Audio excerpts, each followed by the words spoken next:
помним каждое имя войны, каждое имя твое, солдат. Орлоў Фёдор Михайлович нарадзіўся ў 1878 годзе ў вёсцы Цецяроўка Ваўкавыскага павета Гродзенскай губерніі. Савецкі военачальнік, палкоўнік, удзельнік 4 войнаў: руска-японскай, першай сусветнай, грамадзянскай і вялікай адчыннай. У чэрвені 1941 года Фёдор Михайлович заявіўся на мабілізацыйны пункт народнага апалчэння, але атрымаў адмову. Яму ўжо было 63 гады, але пасля настойлівых просьбаў быў запісаны ў апалчэнцы радавым. Пазней камандаваў ротай, разведвальным батальёнам 6-й дывізіі народнага апалчэння, удзельнічаў у байнях пад Ельняй, атрымаў 2 раненні, кантузію, але заставаўся ў страі.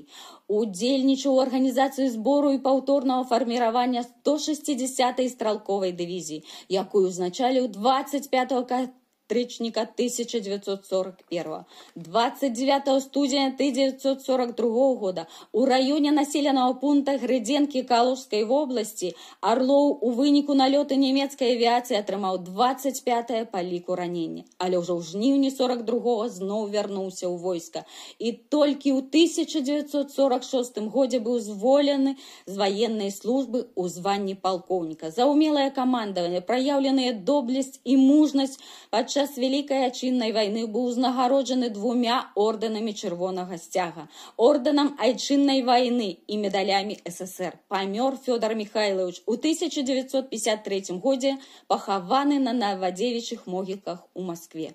У гонар сям'і Орлова Фёдора Михайловича названа вуліца у аграгарадку Пагранічны іменем камандзіра дывізіі народнага апалчэння Орлова Фёдора Михайловича, названа вуліца на поўначы Москвы недалёка ад батанічнага саду.